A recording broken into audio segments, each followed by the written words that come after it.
What's up? What's up? What's up? What's up? Peace, blessings, glory, praise, and honor to the Most High. Welcome to another episode of Assembly of Excellence. I am your host for this evening, Deep Entropy, Last of a Writer's Creed. Shout out to everyone that is watching from every app, every social media space. Thank you for being attended, for being consistent, and being persistent. We got some things to talk about tonight. I hope you all staying cool.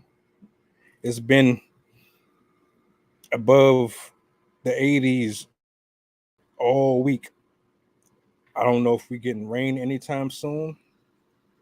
I don't know if we're getting any type of relief from this weather in general anytime soon. So just for your health, I hope you drinking plenty of water, staying hydrated.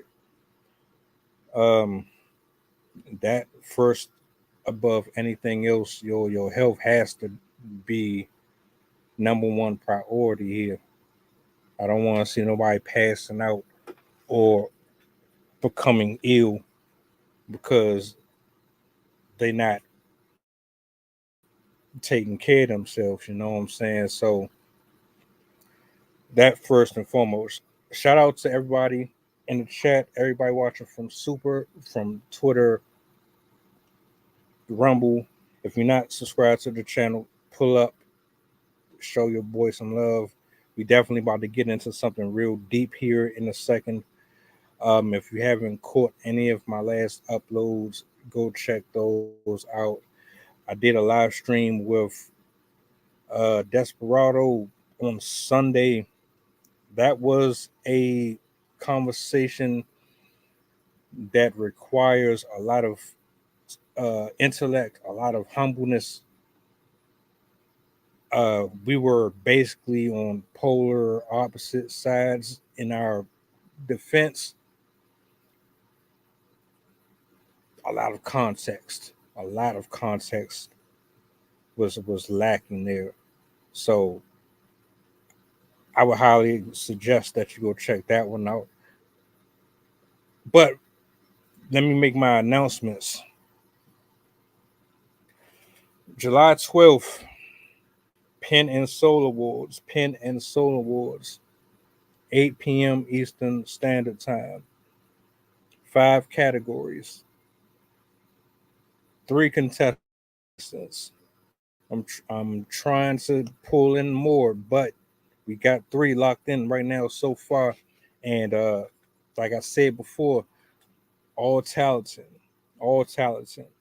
I'm looking forward to seeing what they got, bringing their gifts to the forefront, displaying it for the world to see. Because, like I said, quite frankly, we don't get to celebrate our artists enough. They don't get enough love. They don't get enough attention. And I want to highlight that. So we're going to celebrate them. We're going to celebrate this first ever show that's dedicated to artists in general. So stay on the lookout for that. If you haven't checked out the new series that I dropped, Cryptic Creed, Paranormal, make sure you tap in for that one. Uh, Turtle just did his, and you won't be disappointed. I guarantee you that. Man, I wonder, by a show of hands, how many people know what the topic is for tonight?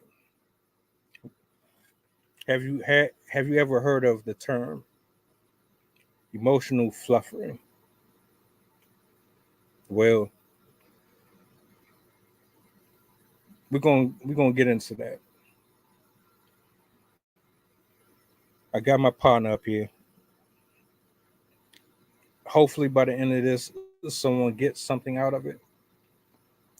Because every time I sit here and I think about what I want to convey to the audience, I'm always trying to figure out, is this going to be helpful or hurtful? Is it going to add on to your experience, to your everyday, or is it going to have zero effect? If the answer is zero effect and it really doesn't have any contribution to your way of life, then what am I doing? So, emotional fluffering. We're gonna get into it. I'm gonna bring my bro up here.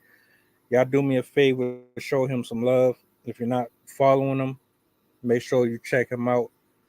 Jason Matthews, he's been with me for a while now. Um, let's get into it. What's going on, my friend? Please don't mind me. I'm just driving back home from a job. But yeah, I'm happy to get into the topic.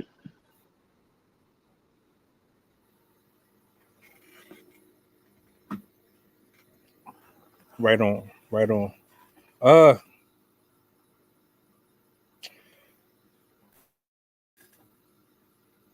I did a little word play with this one because the word fluffer. If anyone ever Googled the word fluffer, you know what I'm talking about.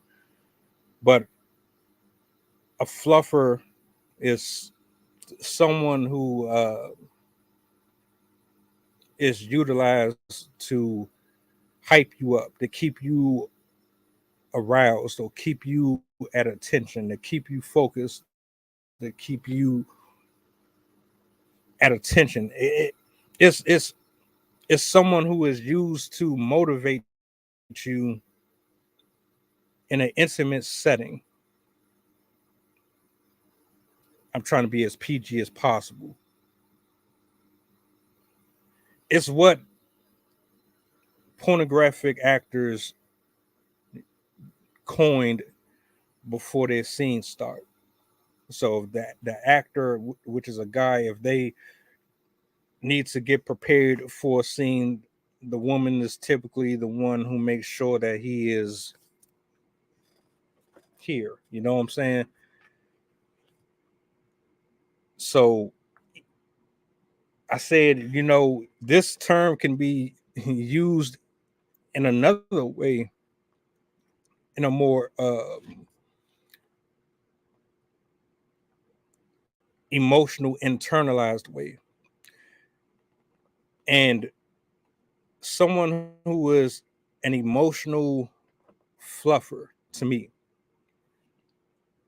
is someone who uses another person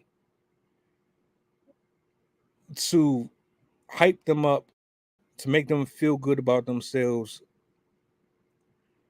to stroke their ego, to prepare them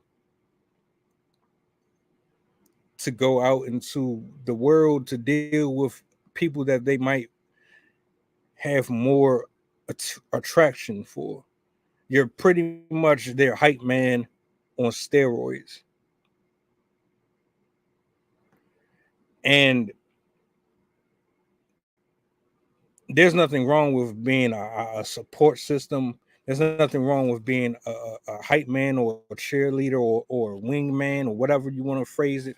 There's nothing wrong with wanting to uplift someone and make them feel good. But the problem comes when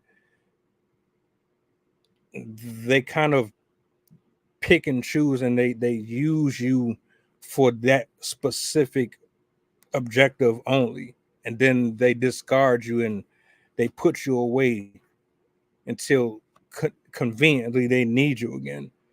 So I mean, I'm just giving you my brief take on what I think or how I feel about it, but I want to let Jason um, share his thoughts on it, and we'll just continue the dialogue from there.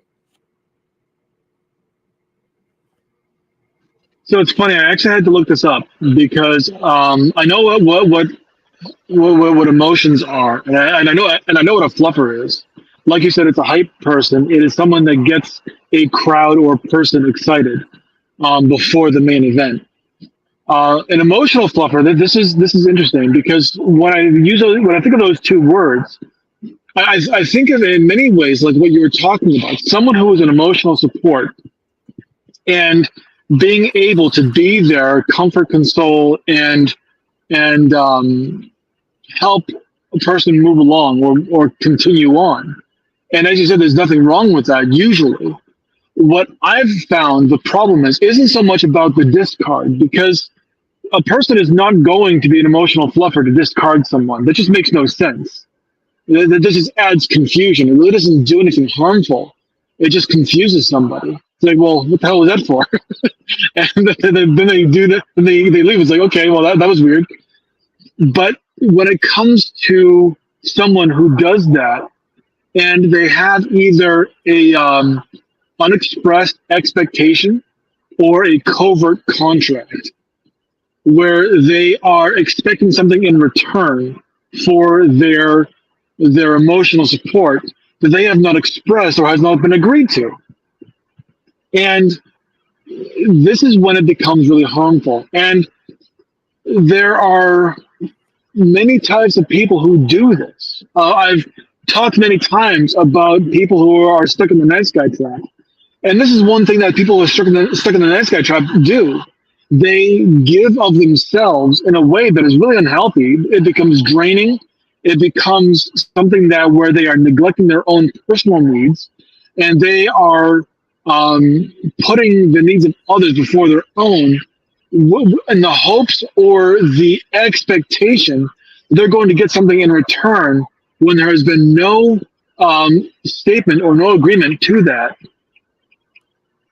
So that's really where it becomes harmful is when that kind of behavior takes place for that kind of purpose, and that's what really creates toxic relationships because it creates resentment. It creates this frustration. Like, well, I'm giving you all of this. Why am I not getting anything in return?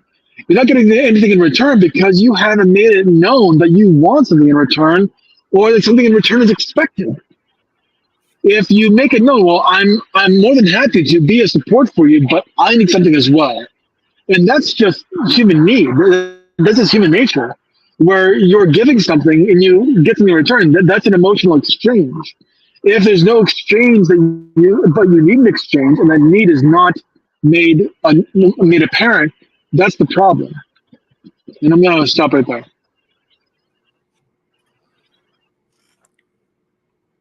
People don't vocalize themselves enough for me.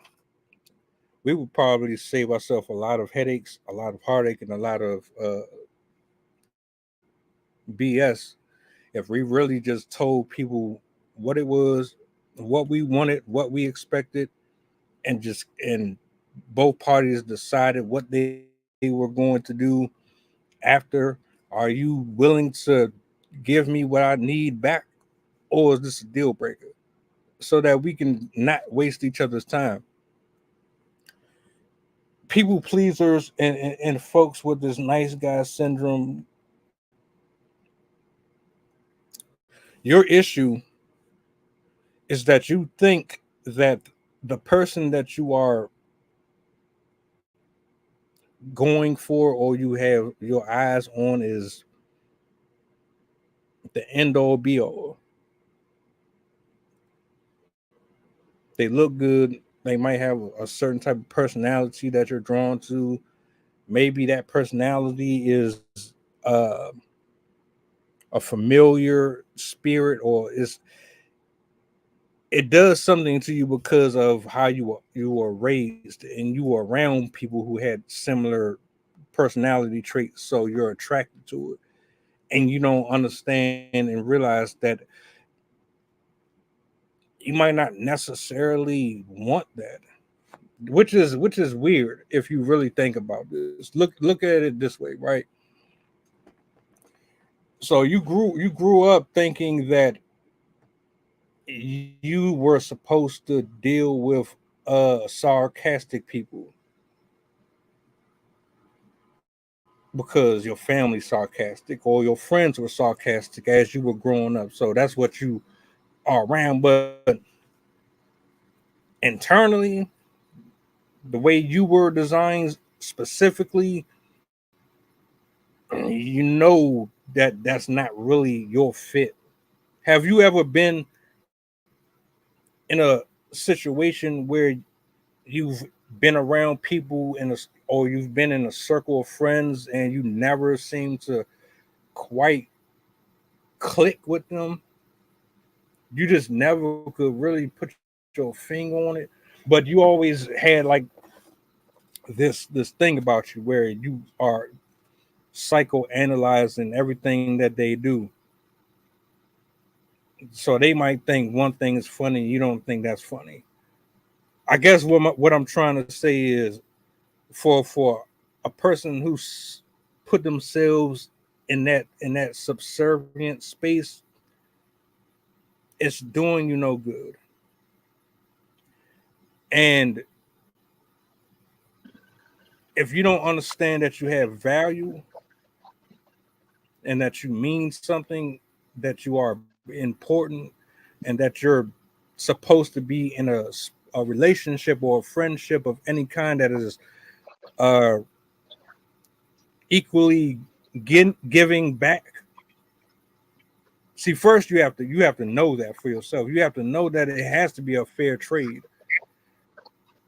Also, you can't go into something expecting to get something back. I think a lot of people have a problem with that too.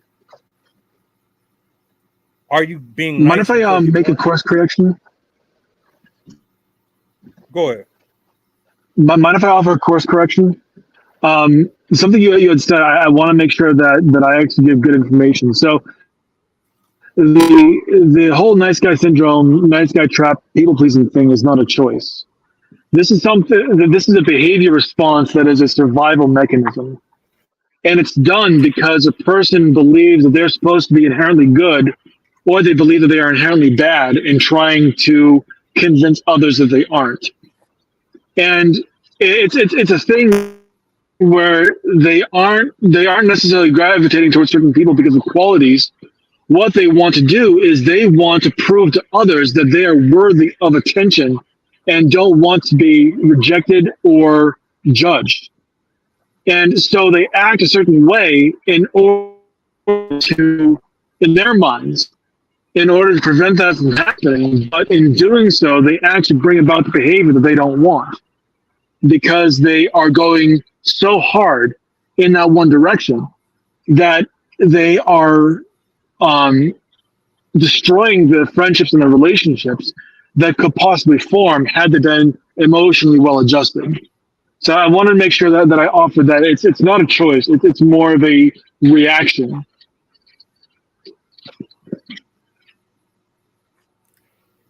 So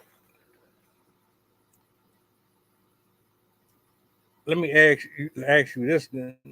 If it's if it's if it's all of that, then are you saying that the environment that you are groomed in doesn't have any part in developing your what's the word? If you grew up around people who sold drugs all the time, you don't think that has any effect on you to make you want to do it in any way? Oh, it absolutely does. Your behavior has everything to do with the nice guy syndrome. Everything. Usually, it's because they're so. It goes back to the laws of human behavior. Negative behavior that is not corrected is rewarded. People only do things for a reason, even if that reason is false or imagined. And everyone manipulates. Those are three major laws of behavior that you have to always consider when you are looking at why a person does something. And if a person is, another one is people are conditioned by their childhood reward and punishment. And so when you factor in those four laws specifically, you get a snapshot as to why a person does what they do. what created the behavioral opportunities to get them to where they are. And you begin to see that there is a pattern there that that emerges that is like, oh, okay, well that's interesting. The reason why Sally does that is because her father made her feel like shit, or her mother didn't pay attention to her. The reason why John acts that way is because he was told that he was worthless, or that he was made to believe that he could do no wrong, that everyone was going to take care of everything for him. And then reality sets in, and they are trying to convince others that they are either naturally good or that they aren't inherently bad. So yes, the way you grow up has everything to do with this. So emotional trauma is the reason why these kinds of behaviors come about. All right, I just wanted clarification on that, only because we talk about the nice guy and surviving and trying to prove yourself and wanting to be loved and adored, and you want to feel like you are a part of something, but we don't really talk too much about the person who is siphoning all of this attention and all of this value, and the one who is manipulating. And if you want to call it manipulating, I call it manipulating um, a person for their own gain, because maybe they just need that high. They need that endorphin rush. They need to feel like a woman. They need to feel like a man. They need to feel tough. They need to feel superior, or they need to feel like they're special in some type of way. We don't talk about that enough. And I really wanted to go there because, quite frankly, a lot of people don't understand what they're really involved in with these type of people. And when I said discard, I didn't necessarily. I should have reworded that, right? I didn't mean discard as if they just completely get rid of you, because that would kind of be stupid. You're a benefit to them. You do something for them that the next person won't do. What I really meant to say was, and I've said this on the stream before, they kind of keep you in a drawer, like one of their favorite toys, and they put you in the drawer and pull you out the drawer when they need you. So if their confidence is low and they can't get it from no one else, they'll pick up the phone. If they're getting that level of attention that they want, they'll put you away and then come back to you when they feel like they need you. Go ahead. You got something that you wanted to add? No, I was just actually when you're talking about that, it brings up a specific example that I've experienced where I had dated this one girl for a while, about 2 years, and then she broke it off all of a sudden because she wanted someone else. I'm like, okay, whatever. I mean, it sucks, but I can't control what you're gonna do. And then I could tell that she had some regret, and I'm like, well, it sucks to be you. I don't normally go back with an ex, because going back to an ex is like going to a yard sale to buy your shit back. And so she wanted to be a friend, but at the same time, because I'm the kind of person who is an attentive friend, I do like to make sure that the people that I'm connecting with um, enjoy being around me, and I want to make sure that I enjoy being around them. So I was hanging out with a friend, and she called me and said, "Hey, I want you to come over." And I'm like, "Well, I can't. I'm indisposed." But she kept pushing and pushing and pushing and pushing, and it was that exact kind of situation where She wanted something that she wasn't getting from anybody else, but she knew to call on Jason because he'd probably give her the kind of emotional support that she needed. And if she pushed enough, then he'd probably give in, which I did. And it was the kind of thing where afterwards I was like, "You dumb shit! Why'd you do that? You got nothing out of it." So I made sure to cut her off completely after that because it's not a good feeling.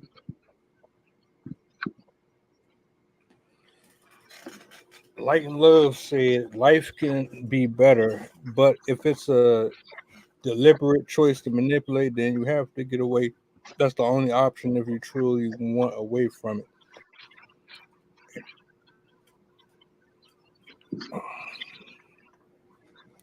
So here's my thing, right?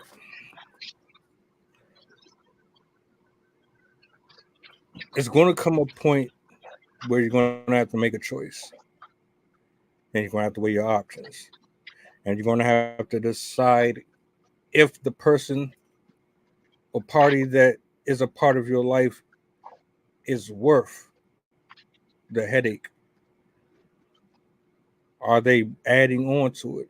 Is this going anywhere? Is this going to be productive in any form? Can you see yourself going very far with this person based on what they've shown you?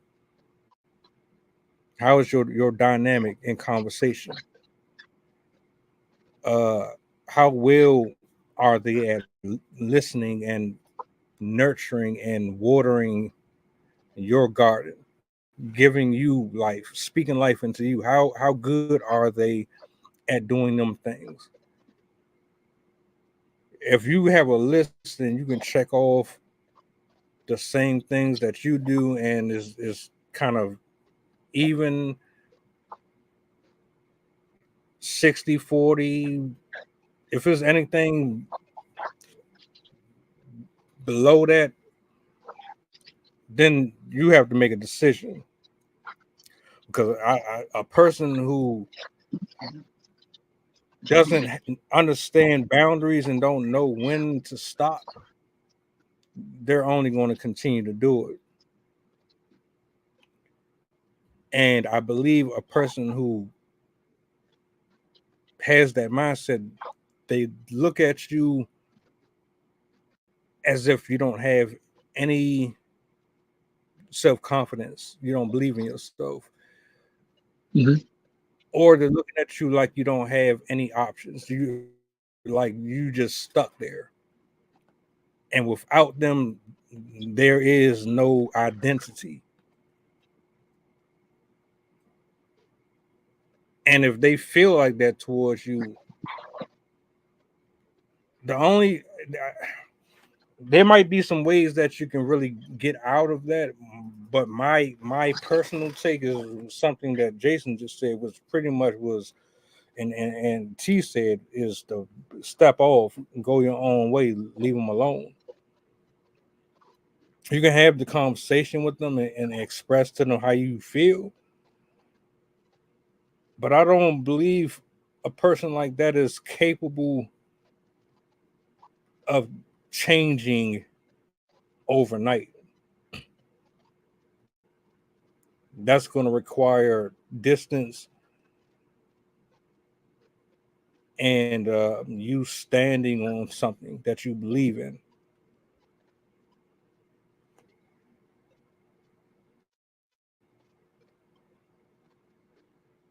Absolutely right. It requires that you know yourself, that you are able to connect well with others, that you set certain boundaries, and that you have the ability to bounce back from adversity. It requires all four of those things, and without them, you become someone who is at risk of being taken advantage of. You become someone who is at risk of being someone that others see as being less than, or being incapable, being someone that can be taken advantage of, and it opens the door for emotionally abusive or emotionally frustrating relationships.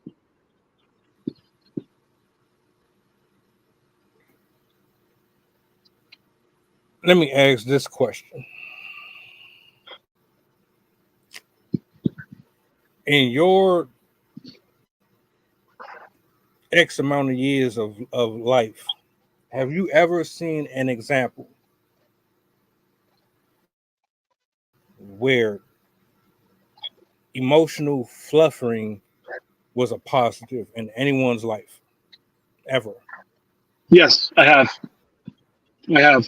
And it requires a relationship be filled with trust and with an understanding of what each partner is going to bring to the relationship. Because emotional fluffering isn't just about the hype, it's also about helping with resilience, it's helping with overcoming adversity. So, yeah, it can be a very good thing. But again, it requires a certain understanding of what each person is going to give and what the exchange is, and ensuring that it does not go beyond that point.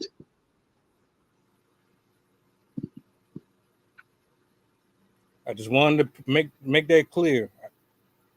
There's a upside and a downside to it.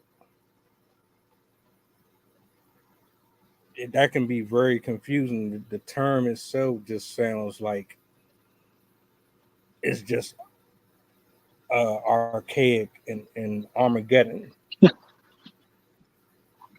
So fluffer sounds I dirty. don't. That's what it is. Yeah, yeah. And I don't want no. Don't get It confused. reminds you of like it reminds me of horse breeding. Actually, there is a well, when breeders are breeding horses, especially if they want to breed for a certain line or a certain purpose, like race horses, they will actually have a stud that they will put a apron on basically so that he can grind and he can excite the mare without actually penetrating. His job is just to get her ready, get her excited, get ready to go, and then the actual buck that comes in to mate is like, well, my job's already done. This is great, and that's kind of like what fluffering is in that regard. It's like, okay, so this is the one that is going to be the wingman or the sidekick, not actually getting the main role, not being able to get the reward. And even in that case, it depends on whether it is understood, agreed upon, and decided that this is the kind of relationship you're going to have with someone. Um, it requires communication. It requires that understanding. It requires transparency, really, because without that, it just all falls apart. And I guess that's where the problem comes because I don't think a lot of people are signing up for that. Like we really being honest, unless like that's like your best friend or just someone that you grew up with, co-worker, whatever. No one is just signing up to prepare you for somebody else, or you know what I'm saying? Like I don't see a lot of people voluntarily putting themselves in this. Oh, hey, I like you, but you like the other person, so You're absolutely correct. And when that happens,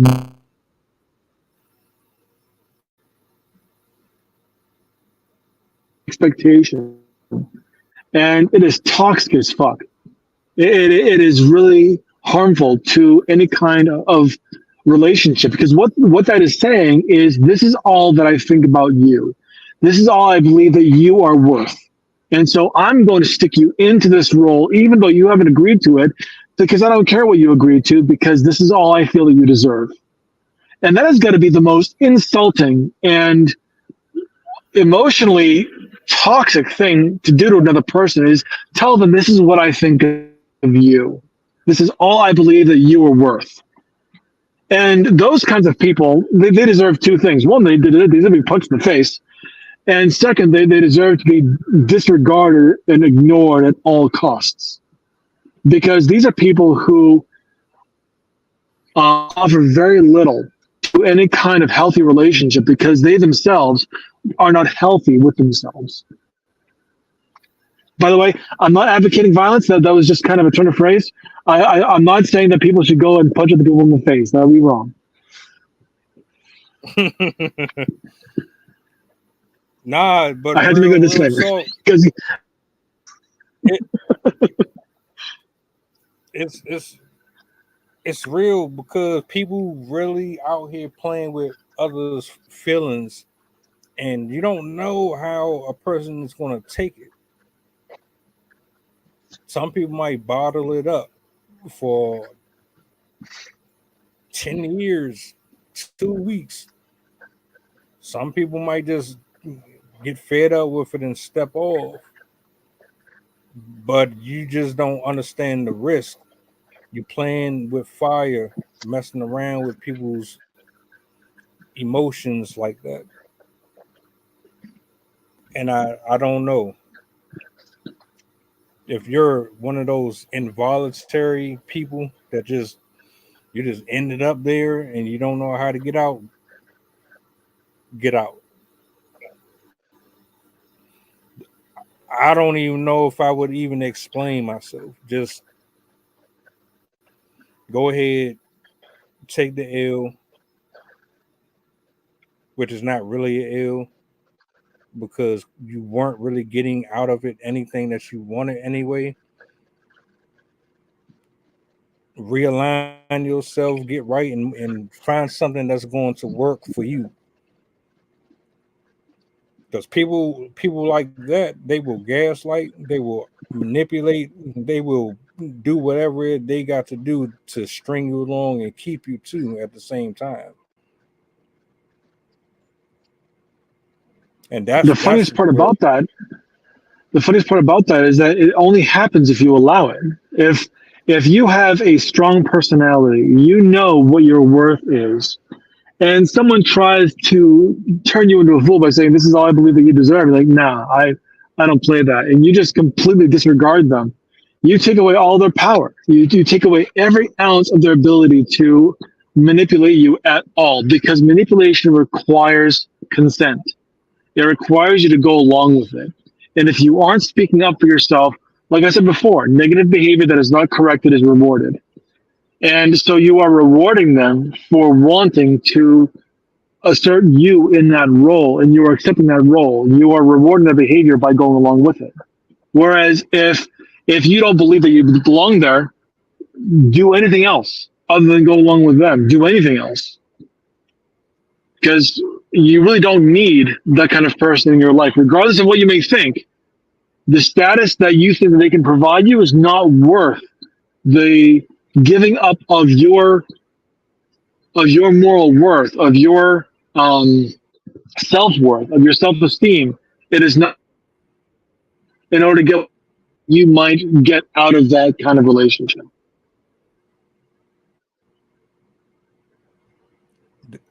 there's this idea that people tend to assume a role or a position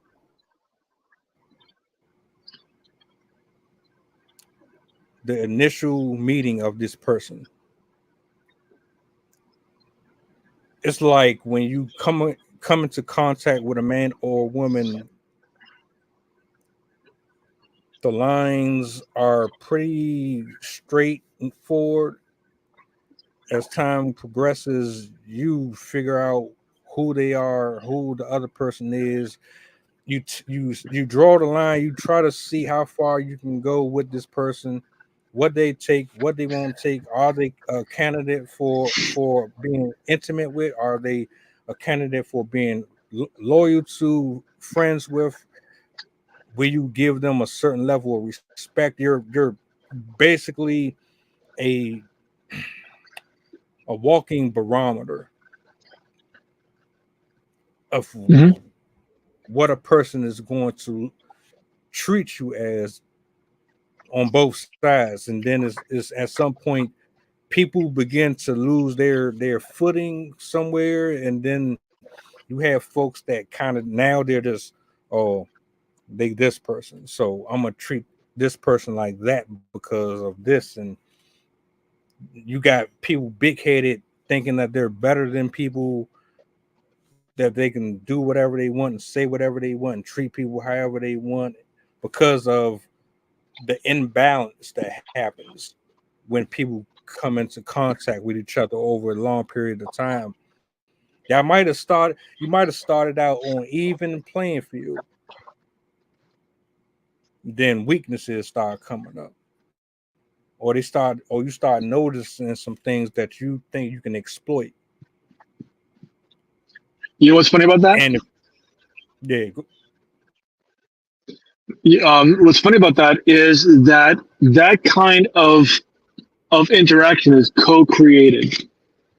A person will treat you the way they believe that you want to be treated. So there's something that you have provided that interaction that has given the person the belief they have the right to treat you a certain way. It's because of how you have shown that you value yourself. And so people begin to value you the way that you believe you, the way that they believe you value yourself. And I am a perfect example of that because for most of my life, I didn't value myself at all. And so I created relationships with people who either didn't value themselves, and so I felt like it was an equal relationship, or people who did value themselves and so would not value me. And then as I changed the way that I saw myself, people changed the way that they interacted with me. Even people that I had a previous relationship with, they saw that I carried myself a different way. I spoke in a different way. I addressed others and corrected them in a certain way. And because of that, they changed the way that they interacted with me. And it's all because of the way that I saw the way that I saw the way I saw myself. And so it completely changed everything about the interactions. So to say that it's just an imbalance that happens, that's not true. It's always something that is co-created. It is something that you bring to the relationship that people pick up on subconsciously, and then they act on based on what they believe, you believe about yourself.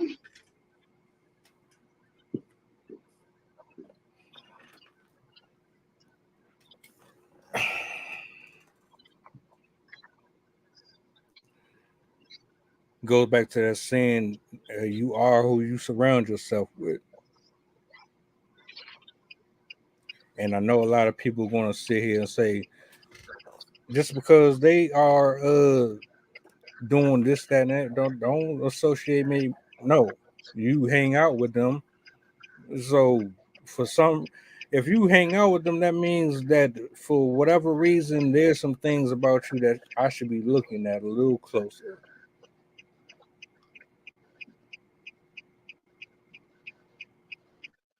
Yeah, I agree. Now that you put it that way, I'm thinking about it, and if you really ain't doing the work on yourself to really understand who you are, what you provide, what you can bring, you are setting yourself up for disaster.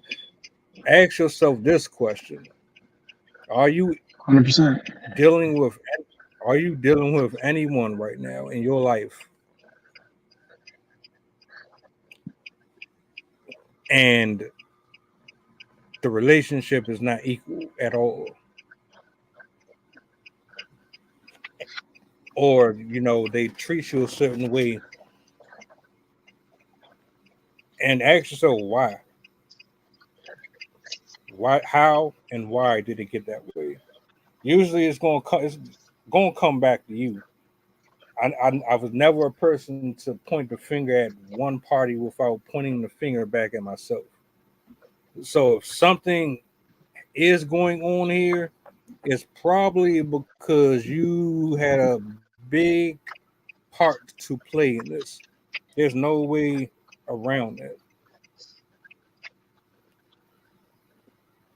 So if you want love, you want respect, make the corrections, which means that it's going to come at a price. It means that the people that you think are supposed to still be there, they're going to probably have to walk away from and make room. Because in order for you to have the things that you want, it's going to come at a cost and a sacrifice. And it's not really a sacrifice, but it is when it comes to your mental state and your health, your growth.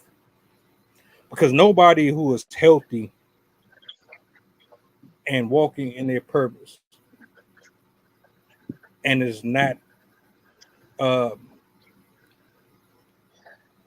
cultivating toxicity into their life is going to want to be around someone unstable,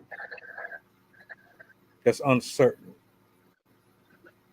that's wavering and double-minded, and don't know how to draw the line and make the corrections. Because how can I trust you to be there for me when you're faulty with other people?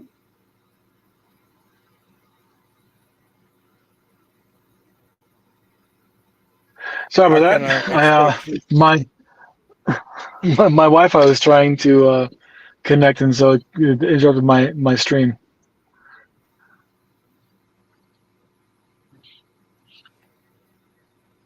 Yeah.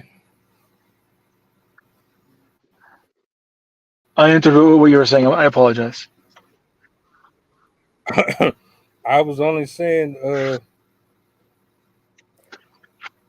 there's certain things that you have to do in this life. There's people that you're going to have to meet, and there's people that you're going to have to let go of. There's folks that's for you, and there's folks that's not for you. Your objective and your goal it varies from everyone else's. What you dislike about yourself, only you can fix. If there's things going on around you that you're not happy with, you have to fix them. And you have to think a little more highly of yourself. Like he said, you get treated the way you look at yourself, quite frankly. So I mean, it really all boils down to two different versions of this. You do have a good side. There are people who really care and will lift you up and really be there for you. So all of this isn't dark and goth like or nothing like that. There is a beautiful side to this, and you should want that. Everyone should want that. Why not? But if you're going to have In order those to get type of that, though, things, go ahead, continue. no, you got it. You got it. I was going that same I was gonna, direction. You yeah, you highlighted something that is so critical right there, because in order for you to have that, you first have to make sure that you are the one who is giving yourself the things that you need. And the biggest issue is that people who feel that they are lacking something, they end up looking for it from other people. They expect other people to be responsible for that thing that they are missing. And nobody wants to be that person. I mean, I'm not going to be the emotional support animal for another person. Hell no. I got my own emotional needs to take care of. I mean, I'm willing to support up to a point, but you've got to do your own work. And if you aren't willing to do that, then we can't be friends. I'm sorry. And that's because my expectation is that the people that I interact with are going to have their shit together in some way. They're going to be emotionally um, well adjusted enough where they can take on the responsibility of their own emotional needs. And that is the biggest criteria for both men and women, especially in dating. Men don't want to date chaotic women, at least not women that stay chaotic. They don't want to date women that are going to be a hot mess and be this eternal project. At the same time, women do not want to date men that are not emotionally stable. That is like kryptonite for a good relationship. One thing that women look for initially in men is, are you emotionally stable enough to be someone that I can count on for support, and someone that is capable enough that can provide and protect. Whether it's needed or not is irrelevant, but the capacity has to be there. And if the answer is no, then they're going to look elsewhere, or they're going to get into a relationship with you and disrespect the hell out of you. And then they're going to make you feel like shit the entire time. And the question is, do you really want that? I don't think anybody wants that. If you want something else, you're going to have to take care of your own self to get what you need so that you can provide the kind of person that's going to have a healthy relationship.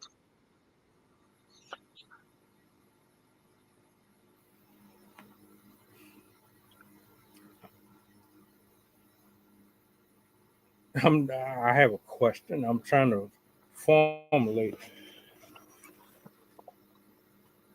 Do you look at a person who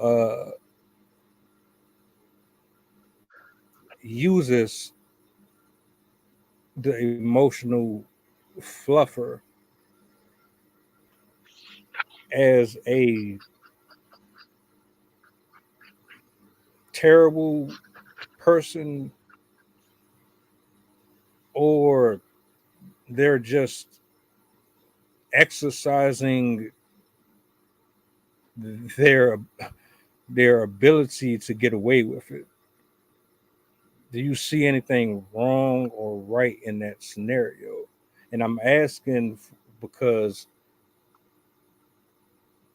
when I think about a person like that, I'm trying to figure out and determine, is the reason why this person uses someone for that functioning,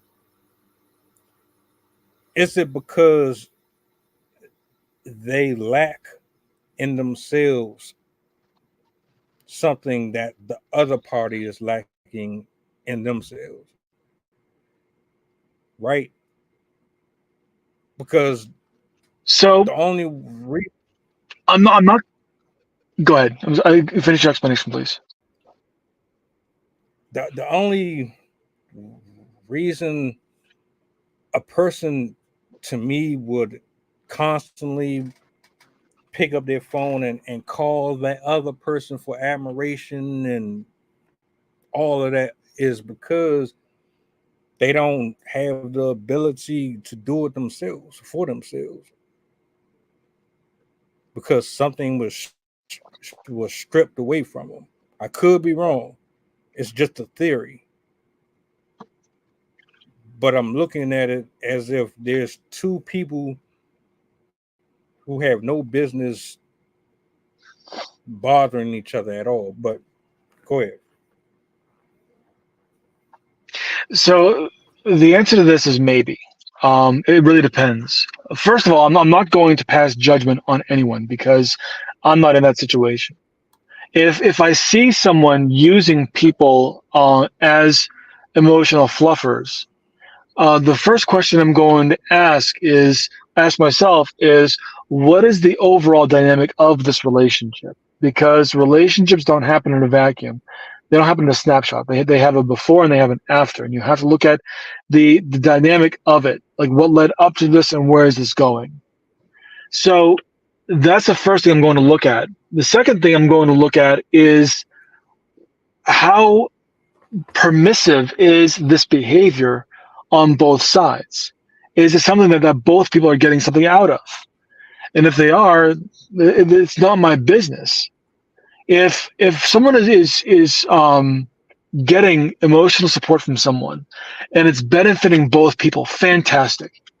If one person is benefiting from it and that is what is expected from both sides, that's fine too.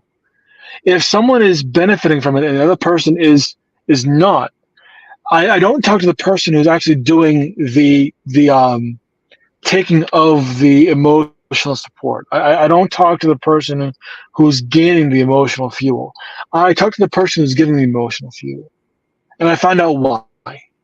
Why is it that they feel that they need to do this? What is it about the dynamic that makes this so important? Um, and before I even do that, I find out if this is something they want my help with. Because if they don't want my help, I'm not going to talk to them. I'm not going to bother them because it's not my place. It's only my place if they want, if one of them wants to get out of this cycle, or I see that this could actually be a system of abuse that could be easily rectified if one or more if one person was aware of it. So there was this situation that I was involved with when I was in my 20s where I saw this relationship that was forming. I knew both people separately, and I knew that they were coming together. I knew this was going to be a relationship made in hell.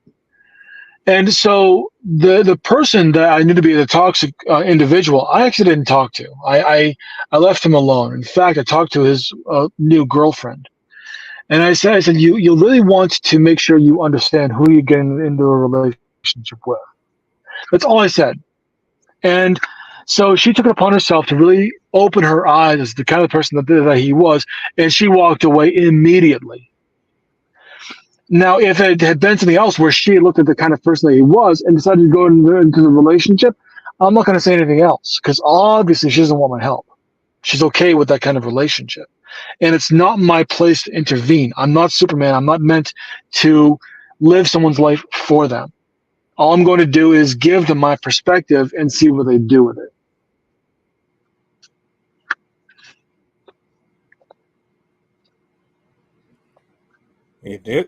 There's a science to dealing with people, man. You can unpack a lot just by asking the right questions. You can save yourself a lot of headaches by asking the right questions. Imagine saving yourself 5 years of BS just by properly engaging with people the way that you should without allowing outside interferences, emotions, societal pressures, propaganda, so forth to kind of determine how you're supposed to come into contact and deal with the other person. And you're just naturally you happy, full of life, full of uh, just everything. Like your identity is just intact. So you don't even have to skip any processes.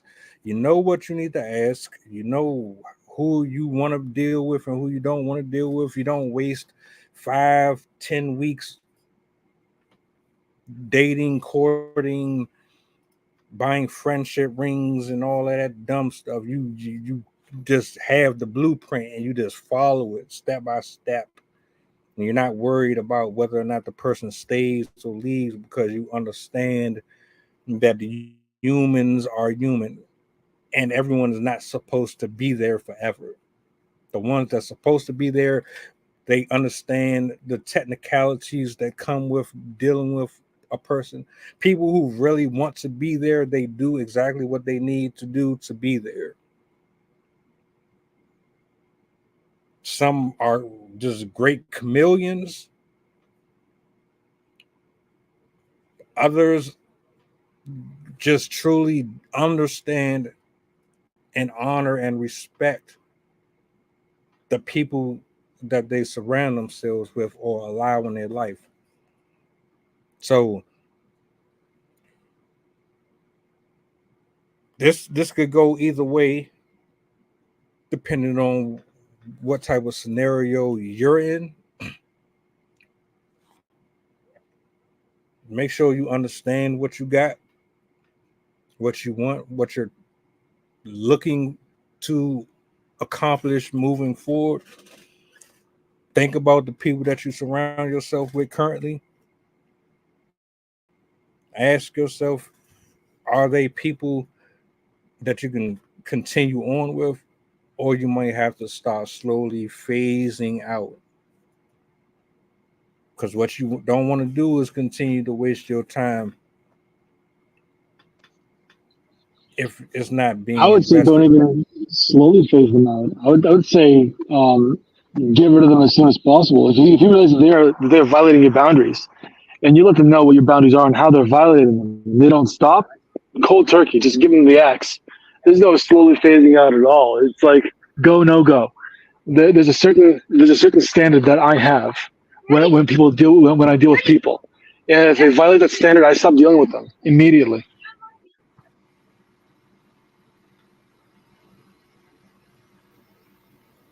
I'm glad you said that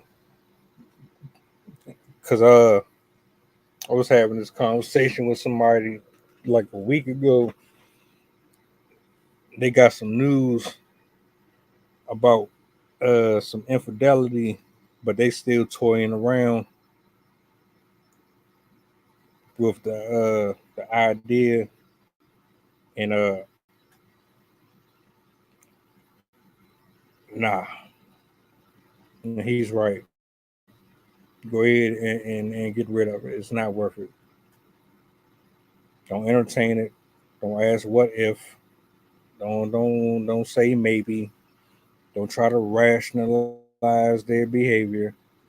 I think we have a huge problem with trying to make excuses for why a person is choosing to be the way that they are. They chose that. You didn't make them. They looked at you. They People evaluate people. They study you. Whether or not they say they are, whether or not they admit they are, they study you. And based on what they find and what they get back, depending on the surface level, or if they peel layers back. Most of the time, people don't peel layers back. They stay at the surface level, and then they treat you how they want to based on the surface level. Because if people really peeled the layers back, we would be so much better off in society. We would. But empathy is lacking, and humans are just humans. So it's your job. You can't make them do what you got to do. You're gonna have to move to your own drum, and you can't feel sorry for having to set boundaries and step. You're just gonna have to do it and understand that it's what they choose to do is out of your control. It's not your fault that they are. Let me rephrase that. It's not your fault that they are the way they are. It's your fault for allowing what happened for as long as it did. That's your compensation. Everything that you uh, created within that relationship, whatever status it was, you took part in that. So you take ownership of it and understand it's not too late. You still have time to correct the issue, go on about your way, and let them go on about their way and figure out what they need to figure out for themselves. As simple as that. You'll be happier. They'll be happier because essentially you're both really just going after something to find a need. You're looking for something to fulfill you. And usually it's just one person is getting more of it than the other, and it shouldn't be like that. Never, ever. I don't care what anybody say. I don't care what TV says. I don't care what commercials say. I don't care about the memes that people steal and post on Facebook. Half of the time, people don't even follow those quotes and all that shit. So humans are hypocrites, and they're fickle. They're temporary with their thoughts and how they move. Everybody's not loyal. Everybody's not there for the best intentions. Get that out of your head. Everybody that you think is there for the right reasons is not. Emotional fluffers, you gotta stop that. Unless y'all both really there for each other, doing and reciprocating that same feeling. And if it's not that, and like he said, if it's agreed upon that that's how y'all dynamic is, so be it. But I don't think there's anyone up here watching right now who signed up to be a punching bag or to be someone's little toy that they pull out their nightstand every time they want to get a fix. Nah, I don't think nobody wants that. Nobody wants to be on the receiving end of that. I'm sure it feels good to be the one that's getting all the love and the admiration, but the other person not so much.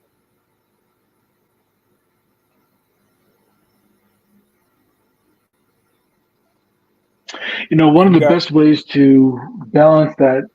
I'm glad you brought this up because one of the best ways to balance that is to, if you're the person who's always getting benefit from that relationship, check in with the person that you're relating with and say, "Hey, I know that you've been really attentive. You've been doing a lot for me. Is there anything that I can do for you, or what do you need?" And that opens the door to create that co-regulation that every person needs in order to self-regulate effectively. So by having the self-awareness and knowing that, yeah, I'm getting a lot, but what am I giving to them? Am I giving enough? Checking in. I mean, that's something that friends can do. That's something that relationships should do. Marriages, absolutely. When you are relating with another person, the best thing that you can do is that you can check in with that person to make sure that both of you are getting your needs met. that's real talk. I'm one of them people, right? If if you did a gesture for me 2 years ago, let's say you just got me a card or something for my birthday, I'm gonna remember that just because I'm the type of person that I prioritize and compartmentalize kind gestures. Well, pretty much everything. I basically put certain things where they deserve to be at. And if you're a person who is loving and kind and you're honest and you carry certain characteristics about you that I gravitate towards because that's what I represent, you're never going to ever question my position because I do things like what Jason just said randomly. You won't even expect it. I just do it because I remembered what you did for me 10, 15 years ago, yesterday, a week ago. That's just how I am.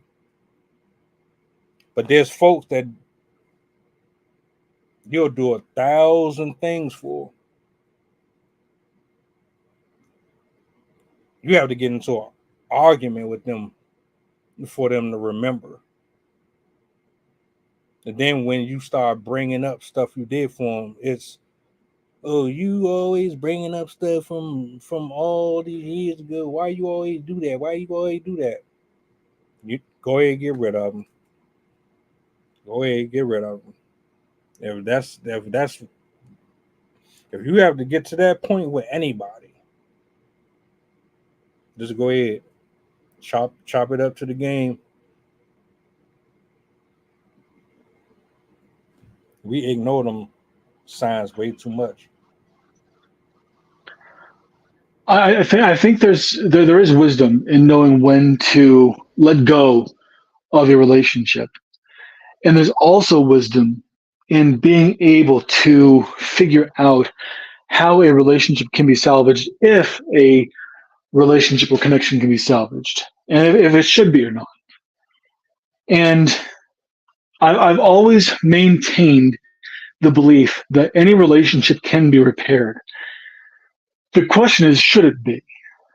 And if it is going to benefit all the people involved in that relationship, in that connection, for the repair to happen.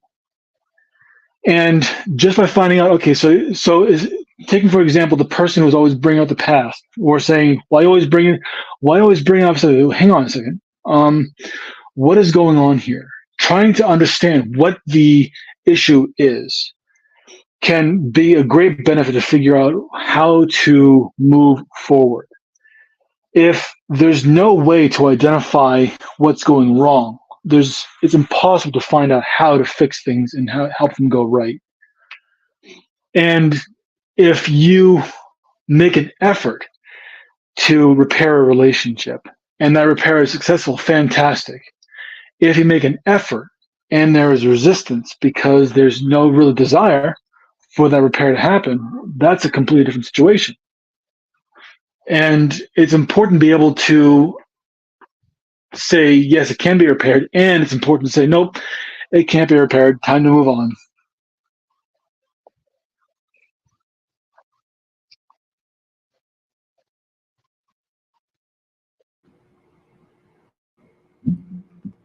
I guess it really depends on you. Everybody's situation is different. One thing I True. do want to say, before we close out, because I know we at that time. One of my pet peeves, even for myself, is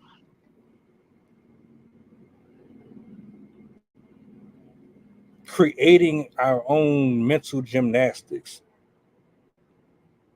making our own reasonings for trying to hold on to something that we know we shouldn't hold on to anymore.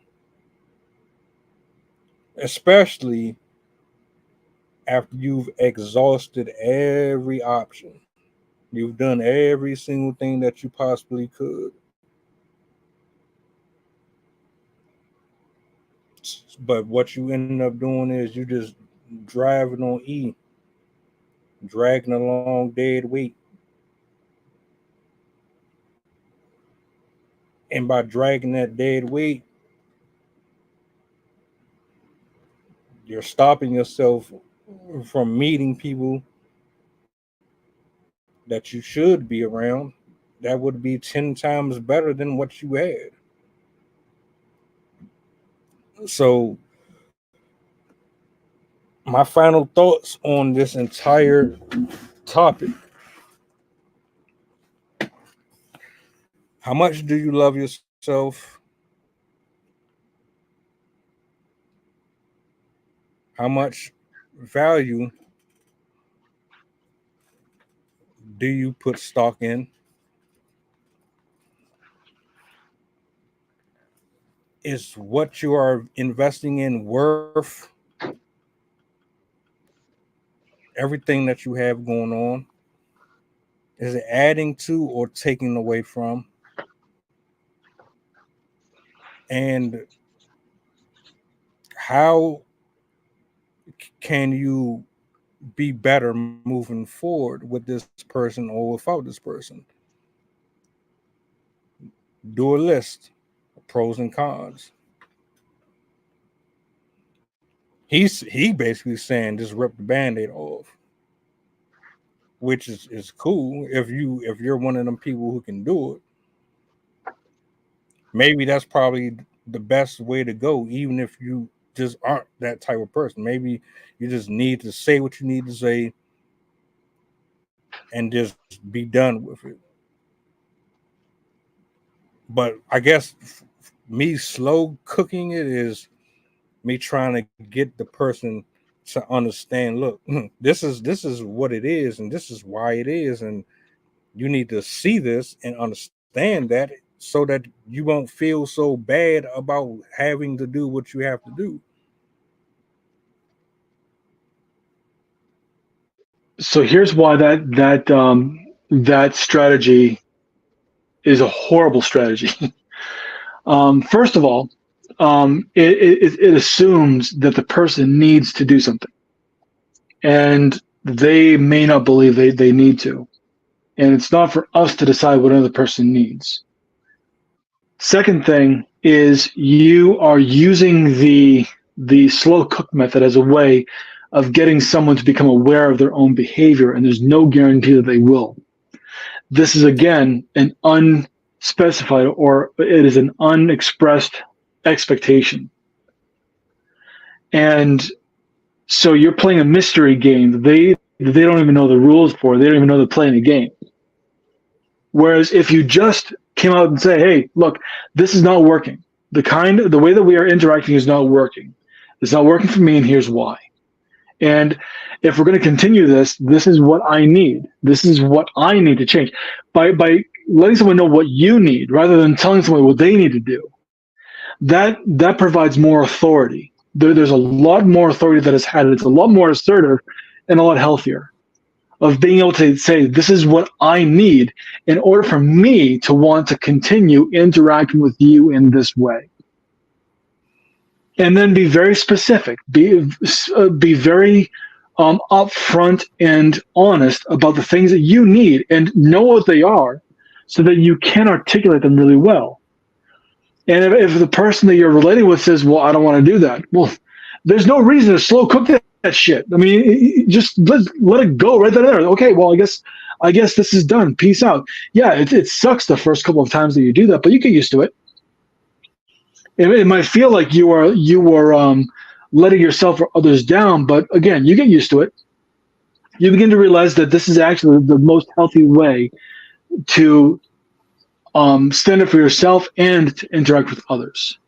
By setting the standard, letting them know that the standard exists, giving them a chance to get on board, and if it's something that is your non-negotiable, meaning that it's something that um, you will not compromise on, and they are unwilling to fulfill that, there's no reason to keep them around.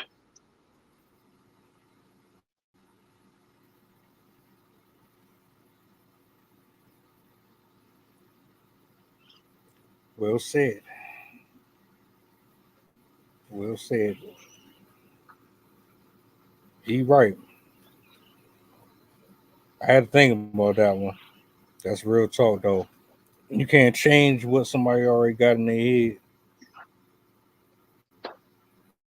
What was I thinking about? Nah. he pretty much said everything that needed to be covered right there. Uh, I hope y'all got something out of that, man. I know we all grown. We all feel like we got it all figured out.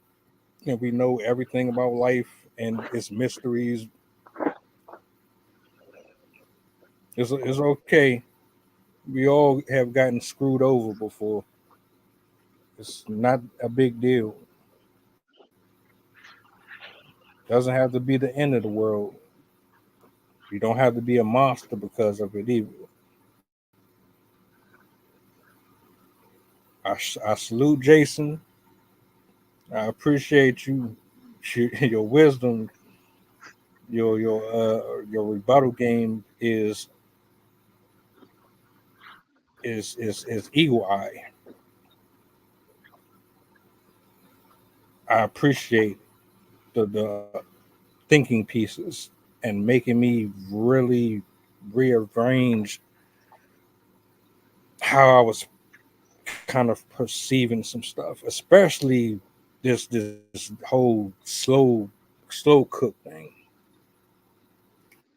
Because I was looking at it like the person needed to well, let me rephrase that. I wasn't trying to make the person that's giving out the attention. I wasn't trying to make them make the person see the error other ways. It was more or less me trying to get them to do what they need to do, but you pretty much put the nail in the coffin with why they need to do it. So you pretty much complemented the canvas that I was trying to paint pretty good on that one. And like Well, you I said, appreciate that. don't punch nobody in the face, people. Well, the only way that I can have these kinds of talks with you is because of the topics that you cover. So I have to also thank you for really putting these topics up that we can discuss, so we can have these kinds of conversations, because they wouldn't happen if we didn't have these kinds of talks. So it's a cooperative effort. Absolutely. Salutes to you, everyone watching in their homes, from Rumble to Twitter. Thank you all for coming out and actually engaging with us on these. All of my panelists that's come up here, present, past, future. I salute you. Thank you. Uh, Great show. If you're not following him or myself, I don't know what you're waiting on. You're not going to come across a lot of content creators and podcasts who have these type of discussions. Show some love, show some support, help us get these messages out here. There's dozens of these up right now that people probably need to see and hear. A lot of gems have been dropped up here. So shout out to Mr. Matthews and everyone in attendance. I hope you enjoy the rest of your evenings. Um, we be back Thursday. Make sure you tap in. This is Assembly of Excellence saying good night and